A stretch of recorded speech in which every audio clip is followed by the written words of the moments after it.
জানিয়ে দেব এই মুহূর্তে হাতে পাওয়া সর্বশেষ গুরুত্বপূর্ণ আপডেট বাংলা সংবাদ। শুরুতেই থাকছে বাংলাদেশে কমছে ভারতের প্রভাব, আঞ্চলিক রাজনীতির নতুন মোড়। ছাত্র জনতার গণ আন্দোলনের মুখে গত ৫ই আগস্ট প্রধানমন্ত্রীর পদ থেকে পদত্যাগ করে দেশ ছেড়ে ভারতে চলে যান সাবেক প্রধানমন্ত্রী শেখ হাসিনা। এরপর থেকে তিনি ভারতেই রয়েছেন।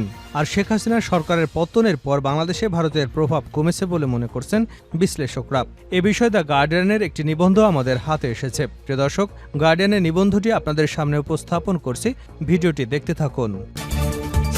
এবারে জানাবো জুলাই গণহত্যায় শেখ হাসিনার বিচার সরাসরি সম্প্রচার করা হবে। প্রথম কোটা সংস্কার আন্দোলন, পরে বৈষম্য বিরোধী আন্দোলন ঘিরে জুলাই মাসে সংগঠিত গণহত্যায় সাবেক প্রধানমন্ত্রী শেখ হাসিনার বিচার টেলিভিশনে সরাসরি সম্প্রচার করা হবে। সোমবার উচ্চ পর্যায়ের এক বৈঠকে এ সিদ্ধান্ত নেওয়া হয়েছে বলে জানিয়েছেন আন্তর্জাতিক অপরাধ ট্রাইব্যুনালের চিফ প্রসিকিউটর তাজুল ইসলাম। তিনি বলেন, বিচার স্বচ্ছতার জন্য সব করবে সরকার।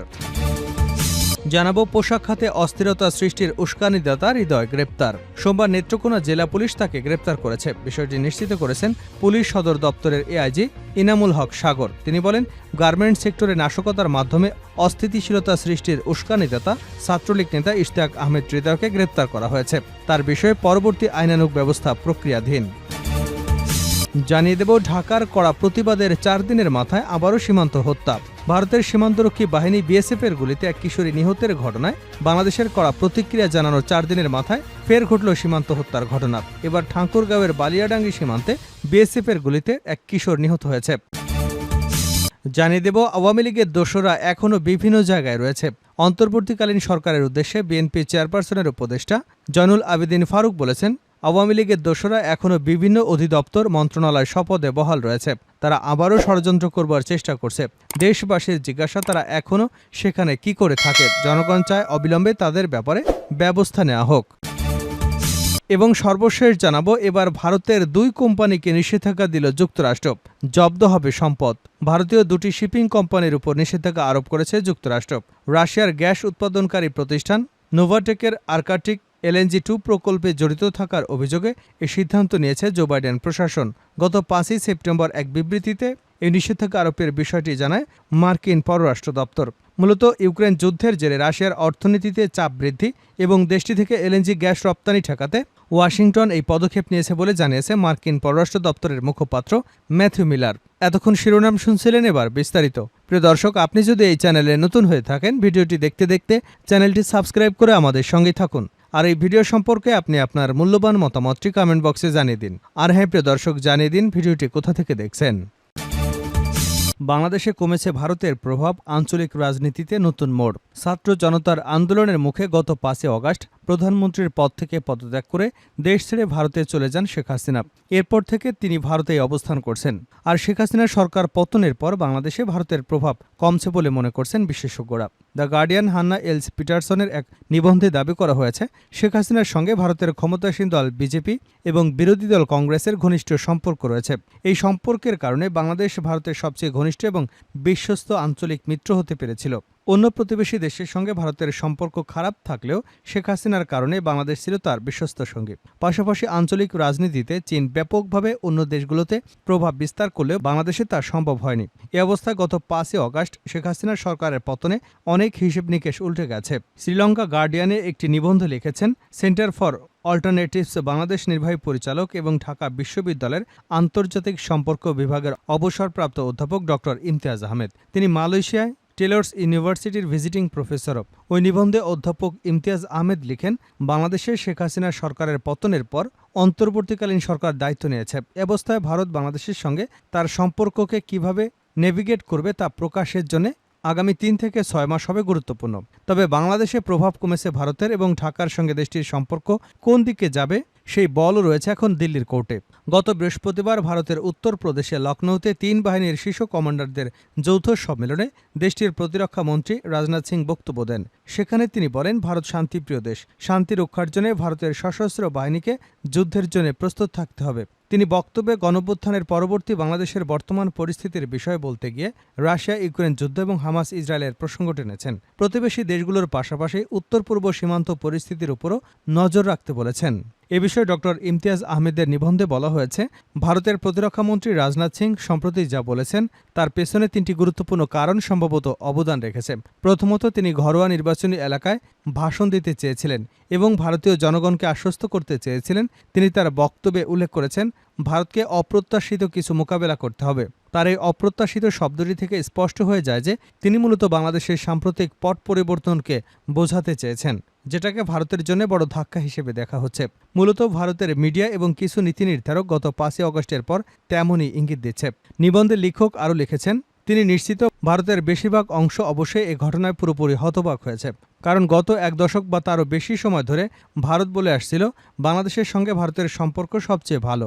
এখন এখানে যে পয়েন্টটি অনুপস্থিত তা হলো ভারতের সম্পর্ক বাংলাদেশের জনগণের সঙ্গে ছিল না, এটি ছিল একটি নির্দিষ্ট রাজনৈতিক দল বা গোষ্ঠীর সঙ্গে, আর সেটাই ব্যর্থ হয়েছে। ডক্টর ইমতিয়াজ আহমেদ বলেন, তিনি নিশ্চিত তারা অর্থাৎ ভারত এখন বুঝতে পেরেছে কোনো নির্দিষ্ট গোষ্ঠী বা রাজনৈতিক দলের সঙ্গে সম্পর্ক না করে জনগণের সঙ্গে সম্পর্ক রাখা অনেক ভালো। দ্বিতীয় কারণটি হলো, বহুমুখী বিশ্বে ভারত অন্যতম প্রধান শক্তি হিসেবে তার অবস্থান অর্জন করতে চায়। দেশটি অর্থনীতির আয়তনের দিক থেকে ইতিমধ্যে যুক্তরাজ্য ও ফ্রান্সকে ছাড়িয়ে গেছে। আর তৃতীয় কারণটি হলো বাংলাদেশের স্বাভাবিকভাবে না নেওয়া, যেমনটি ভারত নিয়েছিল আওয়ামী লীগের শাসনামলে। তাই ডক্টর ইমতিয়াজ আহমেদ মনে করেন যে বার্তাটি ভারতীয় শ্রেণীবিন্যাস বা স্টক হোল্ডারদের কাছে পাঠানো হয়েছে, বিশেষ করে যখন প্রধান উপদেষ্টা ডক্টর ইউনূস পানি বণ্টন, সীমান্ত হত্যা, সার্ককে পুনর্জীবিত করা সহ আরও বেশ কিছু বিষয় ইতিমধ্যে উল্লেখ করেছেন। এর আগে তিনি অর্থাৎ ডক্টর মোহাম্মদ ইউনূস ভারতের উত্তর পূর্বাঞ্চল নিয়ে বিশেষ বক্তব্য দিয়েছেন। ডক্টর ইমতিয়াজ আহমেদ তার নিবন্ধে আরও বলেছেন, নয়াদিল্লি নিঃসন্দেহে নিশ্চিত যে বাংলাদেশের বর্তমান সরকার পূর্ববর্তী আওয়ামী সরকার থেকে ভিন্ন, সুতরাং তাদের সঙ্গে সেই অনুযায়ী কাজ করতে হবে। জুলাই গণহত্যায় শেখ হাসিনার বিচার সরাসরি সম্প্রচার করা হবে। প্রথমে কোটা সংস্কার আন্দোলন, পরে বৈষম্যবিরোধী আন্দোলন ঘিরে জুলাই মাসে সংগঠিত গণহত্যায় সাবেক প্রধানমন্ত্রী শেখ হাসিনার বিচার টেলিভিশনে সরাসরি সম্প্রচার করা হবে। সোমবার উচ্চ পর্যায়ের এক বৈঠকে এ সিদ্ধান্ত নেওয়া হয়েছে বলে জানিয়েছেন আন্তর্জাতিক অপরাধ ট্রাইব্যুনালের চিফ প্রসিকিউটর তাজুল ইসলাম। তিনি বলেন, বিচার স্বচ্ছতার জন্য সব করবে সরকার। এর আগে রোববার তিনি জানিয়েছেন, ভারতের সঙ্গে বাংলাদেশের অপরাধী বিনিময় চুক্তি রয়েছে, সেই চুক্তির আলোকে শেখ হাসিনাকে ফিরিয়ে আনার প্রক্রিয়া শুরু করা হবে। এ সময় সাংবাদিকদের প্রশ্নের জবাবে তিনি বলেন, গণহত্যার অভিযোগে দায়ের করা অধিকাংশ মামলার প্রধান আসামি শেখ হাসিনাকে দেশে ফিরিয়ে এনে ট্রাইব্যুনালে বিচারের মুখোমুখি করা হবে। আরেক প্রশ্নের জবাবে তিনি বলেন, গণহত্যার এভিডেন্স নষ্ট করবার আগেই সংরক্ষণ করা বড় চ্যালেঞ্জ। দেশবাসীর কাছে আহ্বান জানাচ্ছি, আলামত নষ্ট করার আগেই যার কাছে গণহত্যা নির্যাতনের এভিডেন্স যা আছে আপনারা ট্রাইব্যুনালের প্রসিকিউশনের কাছে বা তদন্ত সংস্থার কাছে জমা দেবেন। তিনি বলেন, তদন্তকালে আসামিদের গ্রেপ্তারের আবেদন করবে প্রসিকিউটর টিম। আগে ট্রাইব্যুনালে আসামি পক্ষের আইনজীবী হিসেবে কাজ করলেও বর্তমানে রাষ্ট্রপক্ষ আইনি লড়াই কোনো আইনগত জটিলতা নেই, দ্রুত ট্রাইব্যুনালের বিচারপতি নিয়োগ দেওয়া হবে। শেখ হাসিনাকে নিয়ে আরেক প্রশ্নের জবাবে নবনিযুক্ত চিফ প্রসিকিউটর বলেন, শেখ হাসিনা সহ যত প্রভাবশালী আসামি হোক না কেন সবার সঙ্গে সমান আচরণ করা হবে। কারো প্রতি যেমন জুলুম করা না হয় তেমনি কাউকে ছাড় দেওয়া হবে না। পোশাক খাতে অস্থিরতা সৃষ্টির উস্কানিদাতা হৃদয় গ্রেপ্তার। গার্মেন্টস সেক্টরে নাশকতার মাধ্যমে অস্থিতিশীলতা সৃষ্টির উস্কানিদাতা ছাত্রলীগ নেতা ইশতিয়াক আহমেদ হৃদয়কে গ্রেপ্তার করেছে পুলিশ। সোমবার নেত্রকোনা জেলা পুলিশ তাকে গ্রেপ্তার করে। বিষয়টি নিশ্চিত করেছেন পুলিশ সদর দপ্তরের AIG media and PR Enamul Haque Sagar. তিনি বলেন, গার্মেন্টস সেক্টরে নাশকতার মাধ্যমে অস্থিতিশীলতা সৃষ্টির উস্কানিদাতা ছাত্রলীগ নেতা ইশতিয়াক আহমেদ হৃদয়কে গ্রেপ্তার করা হয়েছে। তার বিষয়ে পরবর্তী আইনগত ব্যবস্থা প্রক্রিয়াধীন। ঢাকার কড়া প্রতিবাদের 4 দিনের মাথায় আবারও সীমান্তে হত্যা, যা বলেন পররাষ্ট্র উপদেষ্টা।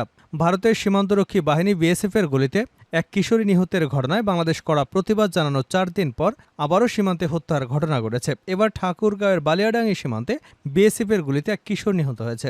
পররাষ্ট্র মন্ত্রণালয় গত বৃহস্পতিবার জানায়, মৌলভীবাজারের জুড়ি উপজেলায় 13 বছর বয়সী বাংলাদেশি কিশোরী স্বর্ণা দাস নিহতের ঘটনায় ভারত সরকারের কাছে আনুষ্ঠানিক কড়া প্রতিবাদ এবং নিন্দা জানিয়েছে বাংলাদেশ।